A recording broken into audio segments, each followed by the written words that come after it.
थे, जिस वजह से मोहम्मद अली जिन्ना ने अपना अलग देश मांगा और इसी वजह से यह सारा फसाद शुरू हुआ।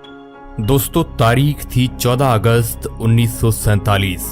आज से तकरीबन 73 साल पहले चारों तरफ गहमा गहमी का माहौल था। एक तरफ लोगों के अंदर आजादी को लेकर उत्साह बढ़ता जा रहा था, मगर दूसरी तरफ अखंड भारत 2 हिस्सों में बंटने की तैयारी पर था। समय रात के करीब 9 बज रहे थे। बिजली की गड़गड़ाहट के साथ दिल्ली की सड़कों पर जबरदस्त बारिश हो रही थी। अलग अलग जगह से आकर लोग रायसीना हिल्स पर इकट्ठे हो रहे थे। 10 बजे कुछ ही देर में लाखों की तादाद सरदार वल्लभ भाई पटेल और राजेंद्र प्रसाद और माउंटबेटन वॉयसराय हाउस पहुंचे। अब कुछ ही समय बचा था भारत को आजाद होने में। कुछ लोगों के चेहरे पर मायूसी थी तो कुछ लोगों में उत्साह। और यहाँ पर जवाहरलाल नेहरू अपनी स्पीच शुरू करते हैं। उनके भाषण की शुरुआत इन 2 लाइनों से शुरू होती है। At the stroke of the midnight hours when the world sleep India will be awake to life and freedom. कुछ ही देर बाद वह घड़ी आ ही गई जब भारत ने आजादी की सांसें ली।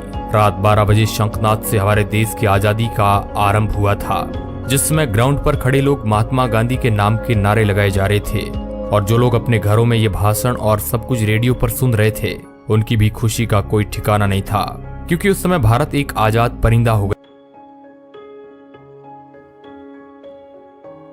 गया था, जिसका हमने करीब 200 सालों से इंतजार किया था। 14 अगस्त सन 1947 में रात भर बारिश के बाद सुबह आसमान बिल्कुल साफ था। जब सुबह 8:30 बजे पंडित नेहरू और उनके कैबिनेट ने शपथ ली और जिसके बाद ब्रिटिशर्स का झंडा हटाकर आजाद हिंद का झंडा लहराया गया, जिसे देख सभी की छाती चौड़ी हो गई थी, क्योंकि अब हमें वो झंडा दिखने लगा था जिसे हम बरसों से देखना चाहते थे। जब राजधानी दिल्ली में आजादी का जश्न मनाया जा रहा था, उस वक्त महात्मा गांधी दिल्ली से हजारों किमी दूर पश्चिमी बंगाल के नोआखली में थे और राज्य में शांति कायम करने का प्रयास कर रहे थे। जानकार बताते हैं कि पंडित नेहरू के ऐतिहासिक भाषण को पूरे देश ने सुना था, मगर गांधी जी नहीं सुन पाए थे।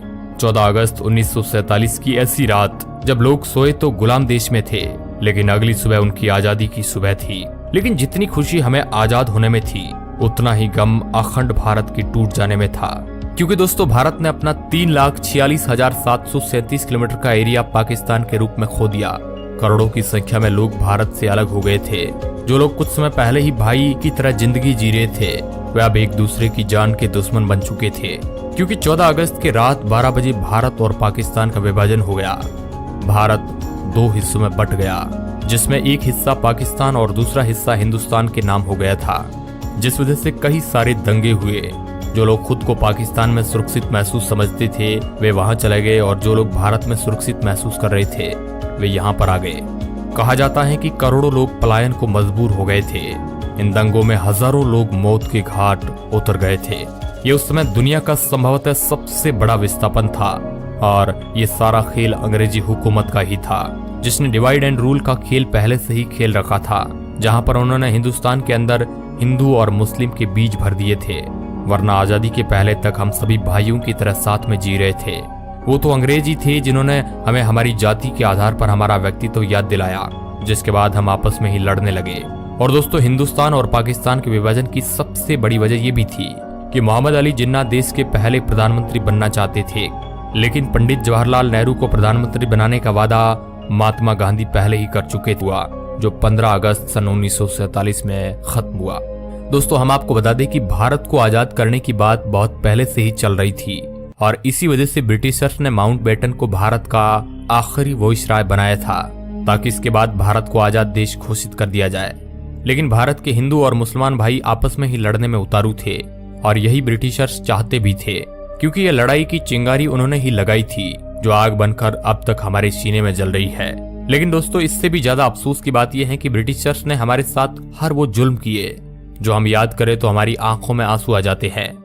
लेकिन फिर भी उन्हें बारातियों की तरह विदा किया गया। जहां 1500 ब्रिटिश सैनिकों की पहली टीम 17 अगस्त सन 1947 के दिन अपने देश लौटी, वही आखिरी टीम उसके 1 साल बाद 27 अगस्त 1948 के दिन निकले। और जब ब्रिटिशर्स के आखिरी सैनिक की टोली, और उसी दिन सभी ब्रिटिशर्स का नाम हमारे देश के नक्शे से निकल गया।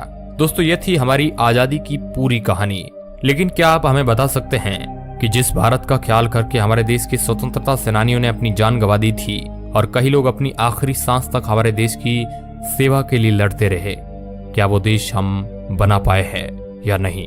अपना जवाब हमें कमेंट के माध्यम से आप बता सकते हैं। इस वीडियो रिपोर्ट के अंत तक बने रहने के लिए आपका बहुत बहुत धन्यवाद।